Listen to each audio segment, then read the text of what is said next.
acompañen, discúlpenme, pónganse de pie de nuevo. Vamos a leer la palabra de Dios en el Evangelio según San Juan.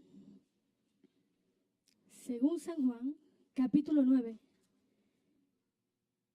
Versos del 1 al 12. Vamos a leer en la versión Reina Valera 60. La palabra de Dios se lee en el nombre del Padre, del Hijo y del Espíritu Santo. Al pasar Jesús vio a un hombre ciego de nacimiento y le preguntaron sus discípulos diciendo: Rabí, ¿quién pecó, este o sus padres, para que haya nacido ciego? Respondiendo Jesús: no es que pecó este ni sus padres, sino para que las obras de Dios se manifiesten en él. Me es necesario hacer las obras del que me envió, entre tanto que el día dura, la noche viene, cuando nadie puede trabajar. Entre tanto que estoy en el mundo, luz soy del mundo. Dicho esto, escupió en tierra e hizo lodo con la saliva y untó con el lodo los ojos del ciego. Y le dijo: ve a lavarte en el estanque de Siloé, traducido es enviado. Fue entonces y se lavó y regresó viendo. Entonces los vecinos y los que antes le habían visto que era ciego decían: ¿no es este el que se sentaba y mendigaba? Unos decían: él es, y otros: a él se parece. Él decía: yo soy. Y le dijeron: ¿cómo te fueron abiertos los ojos? Respondiendo él y dijo: aquel hombre que se llama Jesús hizo lodo, me untó los ojos y me dijo: ve al Siloé y lávate. Y fui y me lavé y recibí la vista. Entonces le dijeron: ¿dónde está él? Él dijo: no sé. Gloria al Señor. Pueden sentarse. Gloria al Señor. Gloria a Dios. De modo introductorio, quiero hacerles, compartirles que de manera general los milagros siempre han sido un enigma o un misterio para los hombres de todos los tiempos, para los hombres de esa época y para los hombres de estos tiempos. Para algunos es como un hecho o un acontecimiento raro o inusual, mientras que para otros algo asombroso o emocionante. Los milagros que Jesús realizó no fueron solamente símbolos de su misericordia, sino también de su linaje divino. Entre todos los evangelios y entre todos los milagros que son descritos en los evangelios, quiero compartirles algunos puntos sobre esta historia, que es el ciego de nacimiento. Lo primero que quiero pedirles es que nos imaginemos el lugar y los personajes. De los versos 1 al 7 intervienen personajes que son Jesús, los discípulos y el ciego. ¿Se pueden imaginar ese lugar? ¿Se lo pueden imaginar? Ok, si no pueden, ok, no es obligado. Gloria al Señor. Con relación al lugar, evidentemente fue en la calle. Este acontecimiento ocurrió en la calle porque algunas versiones señalan que Jesús había salido del templo. Creo que la traducción lenguaje actual es la que señala específicamente que Jesús había salido del templo. Eso significa que había sido en la calle. No sabemos exactamente, pero eso es lo que señalan algunas versiones, como le digo. Podemos situarlo tal vez en un lugar concurrido de la ciudad, puesto que el hombre era mendigo. Y los mendigos no se van a una esquina donde no pasa nadie. Los que mendigan se van a los sitios donde pasa gente, donde hay mucha presencia, porque la idea es recibir ayuda de la mayoría de los que pasan por ahí. Tal como ocurre en la actualidad, porque cuando vemos un mendigo no lo vemos en una esquina donde no lo ve nadie. Regularmente son en las esquinas donde hay mayor tráfico y mayor flujo de personas.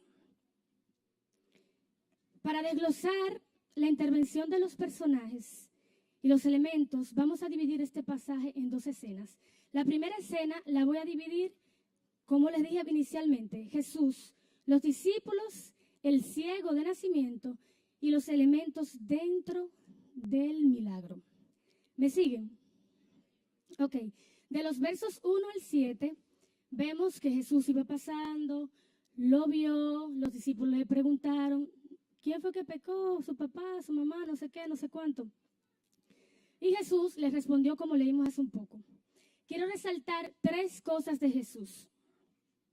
En primer lugar, Jesús ve en el ciego a una persona con una necesidad.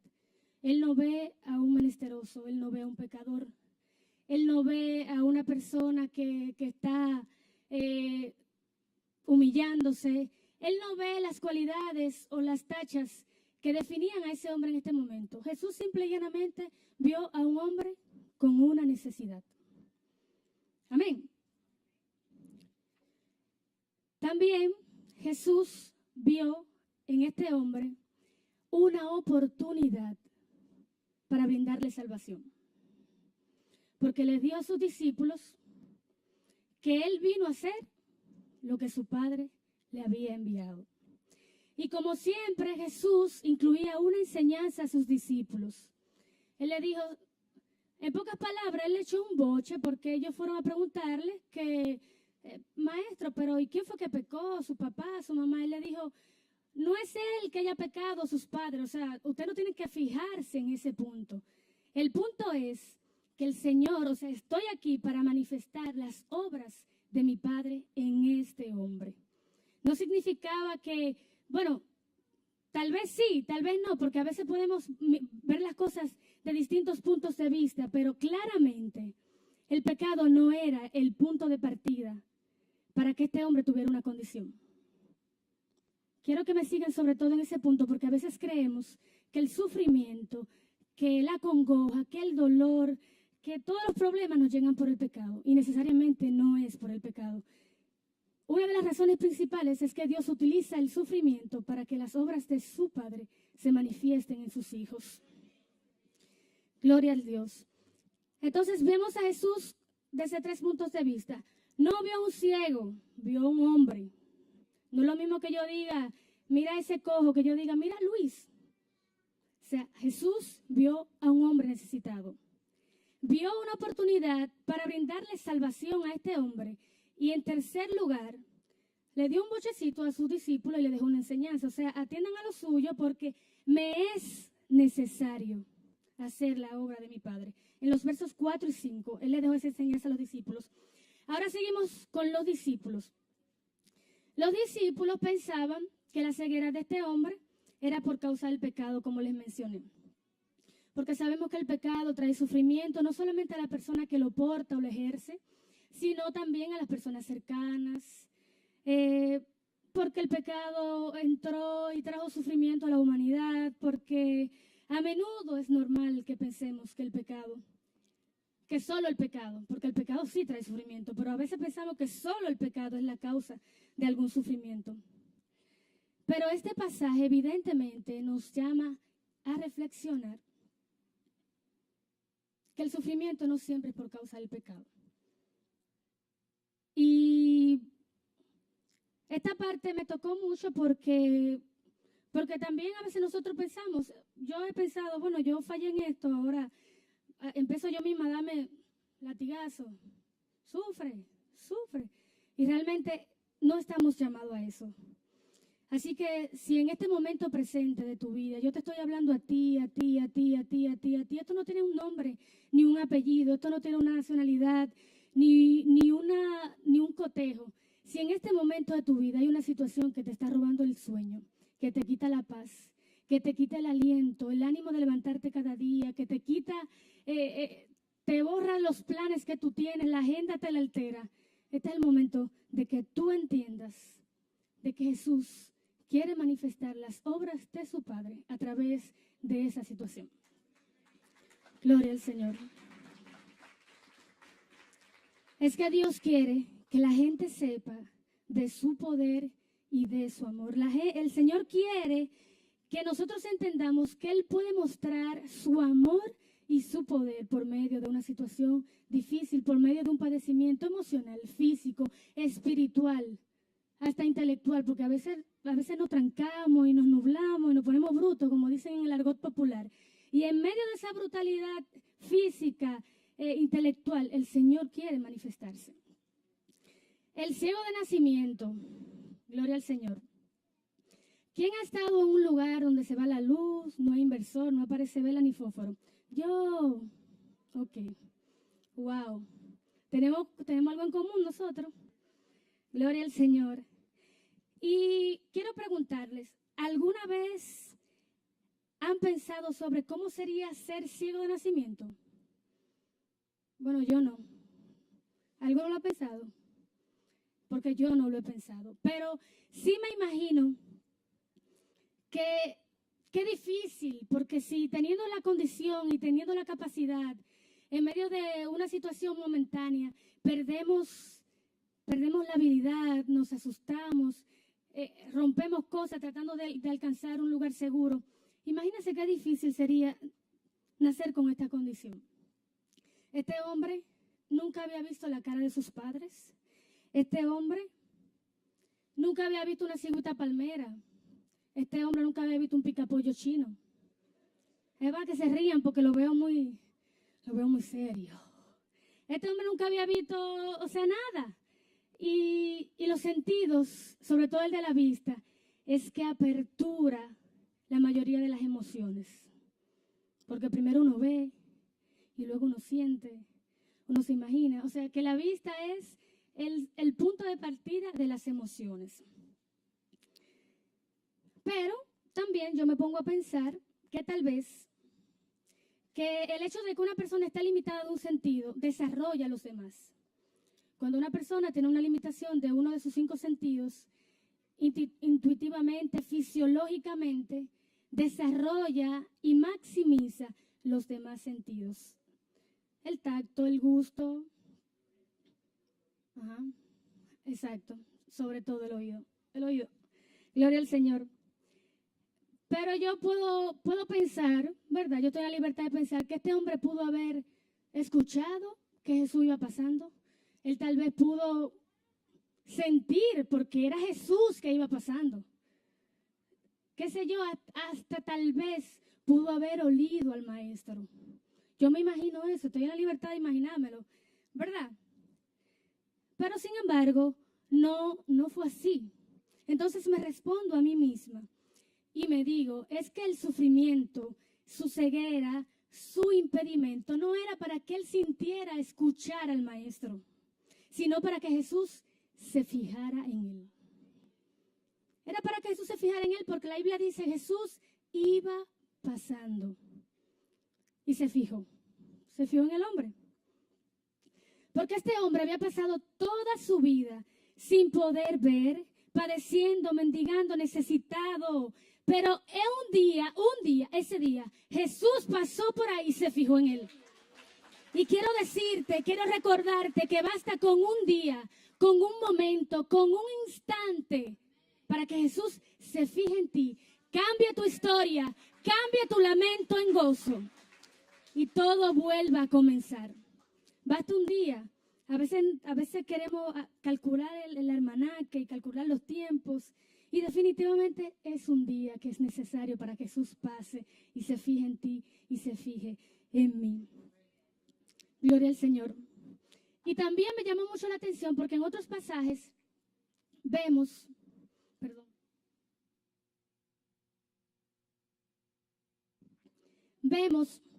que Jesús le hacía la pregunta a la persona, ¿qué quieres que te haga? ¿Verdad? Que lo hemos visto en muchos. Oh, Señor, yo tengo tal cosa. O mi hija se murió, ven para acá. Señor, mi siervo se muere. Pero en este pasaje vemos que el hombre ni le pidió a Jesús, ni Jesús le preguntó, ¿tú quieres que yo haga algo por ti? No. Él solo se detuvo, hizo el milagro. Dios no necesita ni espera que tú le digas, que tú le cuentes, Señor, tengo esto, Señor, tengo aquello. No requiere de una solicitud para dejarla ahí en gaveta.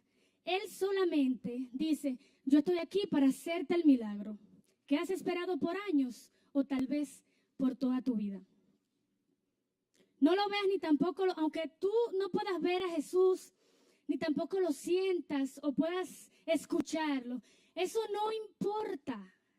A Jesús no le importa que tú tal vez no puedas verlo, aunque toda la vida haya estado ciego o aunque tus sentidos estén paralizados. A Él no le importa eso. Él pasa, se detiene, se fija en ti y hace el milagro que tú necesitas. Podemos señalar que la ceguera física de este hombre también puede representar muchas cegueras físicas, emocionales, que nosotros podemos padecer en algún momento. Y que de alguna forma nos tachan, nos ponen en una esquinita, nos hacen menoscabarnos y nos convierte incluso en mendigos.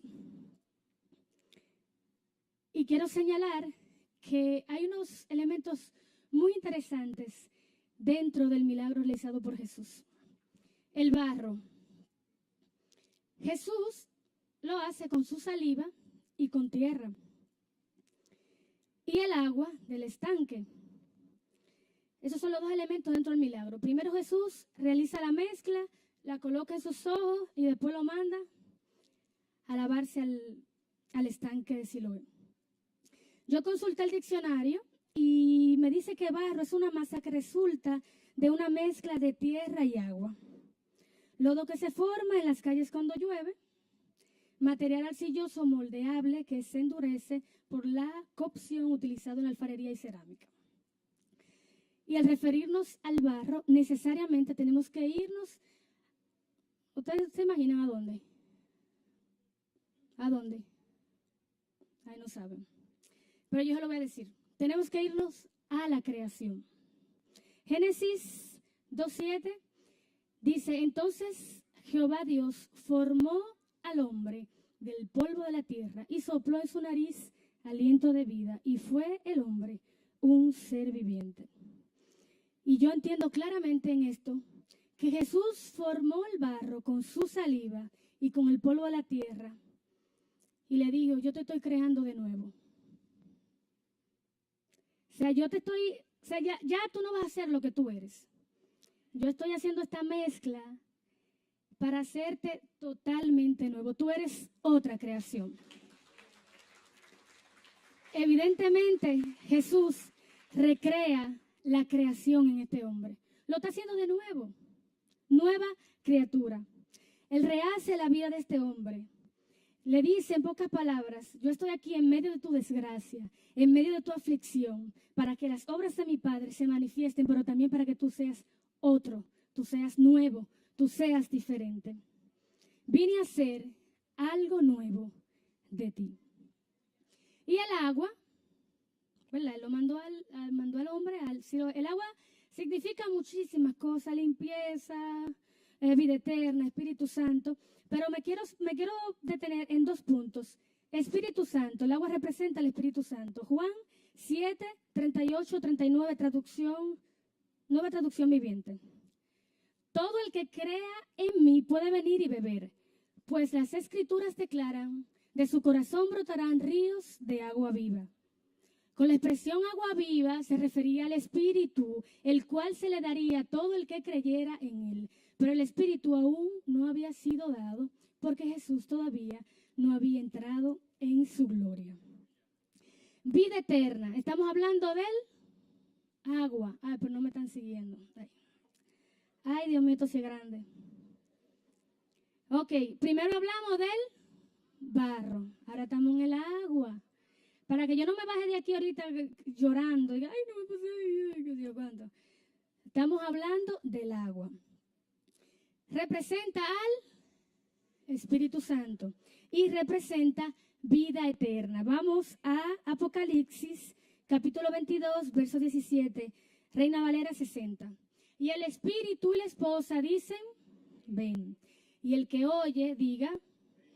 Y el que tiene sed, y el que quiera, tome del agua de la vida gratuitamente. Jesús envía a este hombre a lavarse a un estanque donde hay agua. Es decir, que después que Jesús forma el barro y lo crea de nuevo, lo manda a bautizarse al hombre. ¿Se dan cuenta? O sea, le dice, ve, sumérgete en aquella agua, en aquel estanque, Y queda claro, evidentemente, que el Señor está dándole curso y cumpliendo la gran comisión. Ir por todo el mundo, predicar el evangelio y que se bauticen. O sea, el Señor es tan bueno, o sea, Él completa todo. Él dice, yo te estoy haciendo, ahora vamos a bautizarte para que ya tú seas un evangélico 100%. Gloria al Señor. Y de ahí, el hombre no solo salió sano, sino que salió nuevo, convertido y bautizado. Eso fue un paquete completo. Gloria al Señor. Y, evidentemente, con la salvación como un regalo. El hombre fue obediente porque, sobre todo, prima la obediencia. Tal vez él no hubiera obedecido y no se completa la obra del Señor. Pero el hombre tenía una necesidad. Y cuando uno te necesita, uno le dice, mira, nos vamos a juntar a las 3 de la tarde en la esquina. Ay, pero yo nada más tengo 25 y necesito 50 para llegar. Los 25 aparecen o yo camino ese pedazo de los 25 a pie. Porque cuando estamos necesitados y cuando se nos va a resolver una situación, encontramos ánimo y encontramos pila y arrancamos. Gloria al Señor. Dios cuida todos los detalles. ¿Ustedes creen eso?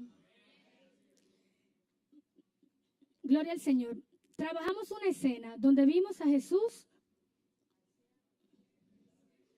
Ay, gloria a Dios. Qué bueno. Entonces vamos a seguir con una escena. Si hay una, escena 2, ¿verdad? Ustedes sí son inteligentes. Gloria al Señor. Entonces, en esta escena vamos a ver a los vecinos, el interrogatorio de ellos y al ex ciego de nacimiento, porque ya el hombre ya veía. Entonces, vámonos al verso 8, por favor, y de aquel. Amén. Entonces, los vecinos y los que antes le habían visto que era ciego, decían, ¿no es este el que se sentaba y mendigaba? Unos decían, él es, y otros, a él se parece. Él decía, yo soy. Y le dijeron, ¿cómo te fueron abiertos los ojos? Respondiendo él y dijo, aquel hombre que se llama Jesús hizo lodo, me untó en los ojos y me dijo, ve al Siloé y lávate. Y fui y me lavé y recibí la vista. Entonces le dijeron, ¿y dónde está él? Él dijo, no sé. Vamos a empezar con los discípulos, con los vecinos. Los vecinos, hay que orar por los vecinos. De verdad. Yo tengo una amiga que no solamente que hay que orar por esos vecinos, eso es silicio. No voy a mirar para allá, pero ella sabe. Eso es silicio, ayuno, oración. Hay que orar por los vecinos. Se escucha, hay que reírse un poco, pero es cierto, hay que orar por sus vecinos. Los vecinos, como los discípulos, tampoco sabían ver, porque se suponía que ellos lo conocían de mucho tiempo, o sea, ellos estaban ahí. Ellos estaban ciegos o más que este hombre. Llevaban mucho tiempo viéndolo, veían su condición, pero parece que no se habían fijado en él. Porque a veces estamos mucho tiempo, toda una vida con una persona cerca, rodeado de personas, y nunca logran conocernos y distinguirnos a pesar del tiempo. Su mirada era trivial, superficial y sin lugar a dudas solo apuntaba a condenar al ciego o a resaltar la relevancia del motivo de su condición. En el verso 9, ellos decían como, se me parece. Como que sí, él, no, como que sí. Pero la Biblia no señala que el hombre haya tenido algún cambio físico. La Biblia no dice, y era morenito y después vino rubio como el sol. O sea, el hombre era ciego, él vino solamente viendo. En él no había una condición física o una deformación así como para que ellos no lo conocieran. Su ceguera era espiritual. Su ceguera era espiritual porque tal vez ellos sabían que tenían al frente al hombre que nació ciego y que Jesús había sanado. Porque es que a veces la gente no quiere reconocer que Jesús hace cosas grandes. Entonces mejor prefiere decir, ay, yo como que no se me parece. Prefiere mejor irse por la parte fácil de decir, qué grande es el Señor que hizo esa maravilla en ese hombre o en esa mujer. Es más fácil a veces.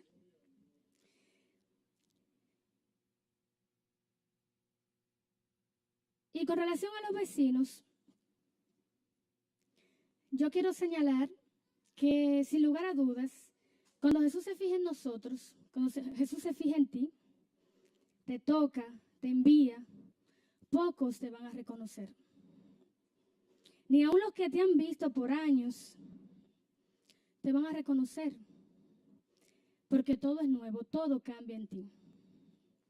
Y yo les digo algo, para que nos llamen por nuestras marcas o nos distingan por los menoscabos que en un pasado nos representaron, es mejor que no nos reconozcan. Es mejor que digan, yo no sé quién es él. Porque eso solamente indica que lo que el Señor ha hecho en ti es demasiado alto para que el hombre lo entienda. Definitivamente. El interrogatorio de los vecinos puso en evidencia al hombre, a este pobre hombre ciego, porque no hay otro calificativo, porque de primer plano el hombre dice, Jesús, al que le dicen Jesús, o sea, él ni lo conocía, parece que él había escuchado hablar poco de Jesús. Pareciera como si él se quedó como, bueno, yo recibí este milagro, bien, o sea, como que ya yo estoy sano, o sea, bien. Pero él mostró frialdad, aunque le contó a los vecinos detalle por detalle. Él no olvidó ningún detalle. Y a veces puede ocurrirnos que cuando el Señor hace un milagro en nosotros, lo recibimos con cierta frialdad, o sea, entendemos que el Señor puede hacerlo. Y aunque no olvidamos los detalles, cómo Jesús hizo lo que hizo en nosotros, no permanece en nosotros como esa, es como ese ímpetu que debe recibir una persona que reciba un milagro de esta magnitud. En los versos 11 y 12, él le dice que él no sabía, que él no sabía de Jesús. Y yo me pregunto, ¿cómo este hombre, después de haber sido sanado, no de algo de días, ni de meses, ni de años, sino de una condición con la que él nació, no sabía dónde estaba el que lo había sanado? Y yo digo, wow, pero yo soy así también. No voy a decir ustedes, yo, Altagracia, soy así. El Señor me ha levantado, me ha restaurado, me ha restituido, me ha transformado, me ha dado una nueva vida, me ha cambiado, me ha sanado. Y cuando me preguntan por Jesús, yo digo, no sé. No sé, no porque digo no sé, sino porque con mis hechos, porque con lo que digo, con lo que pienso, porque a veces no hay que hacer las cosas. Solo con pensarlo, estoy diciendo, no sé dónde está Jesús. Pero esto es solo un aspecto no muy favorable de la historia en cuanto al hombre. Yo no me quiero detener ahí, pero es bueno señalarlo porque es una realidad que a veces es inherente al ser humano. Dios tenga misericordia de nosotros. Gloria al Señor.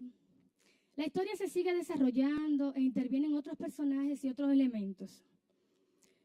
Ustedes saben que los fariseos nunca faltan.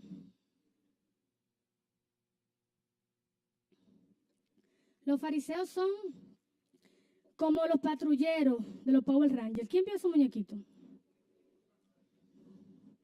¿Tú no lo viste? Pobre niña, no tuvo infancia.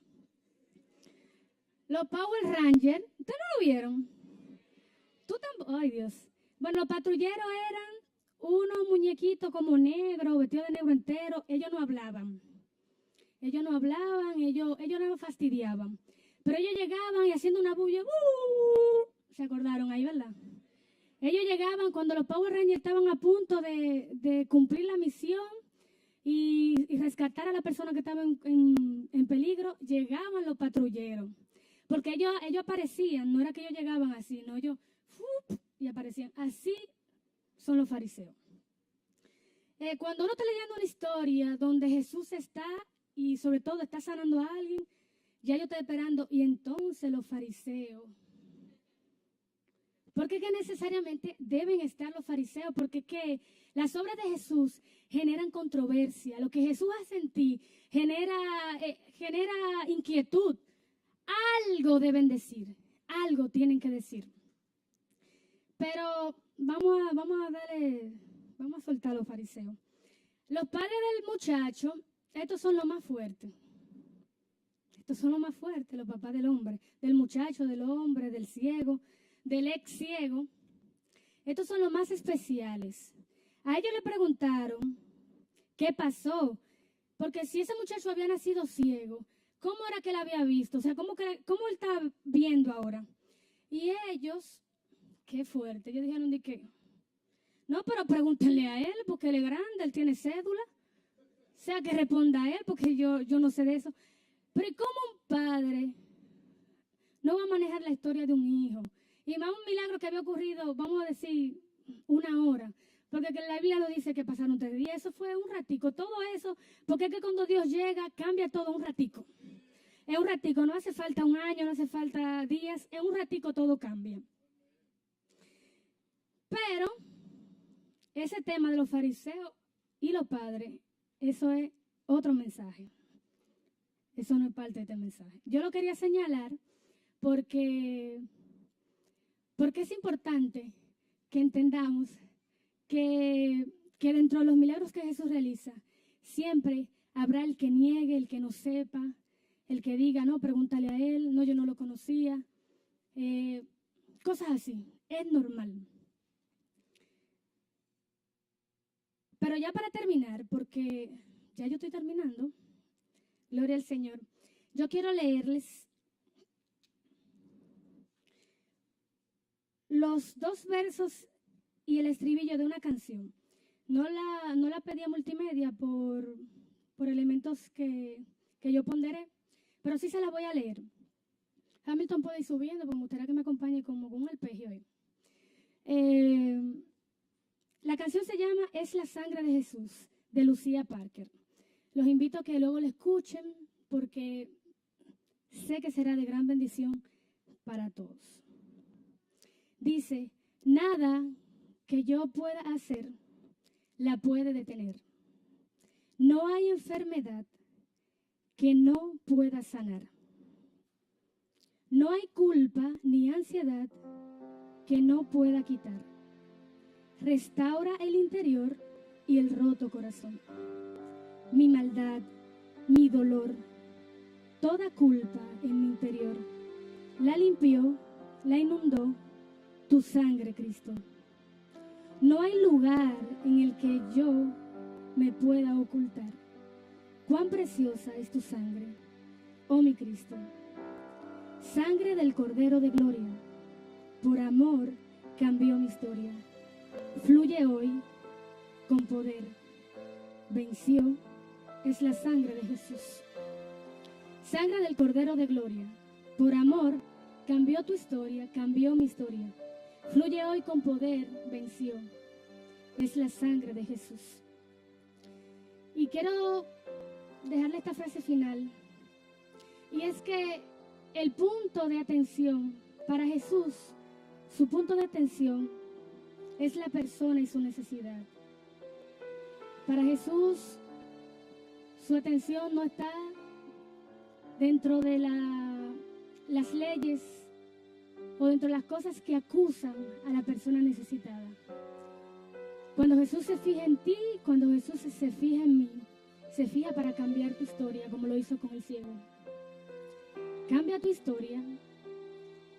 Luego de fijarse en ti, te sana, te envía y te hace nuevo. Cuando Jesús se fija en ti, todo comienza de nuevo. Dios le bendiga.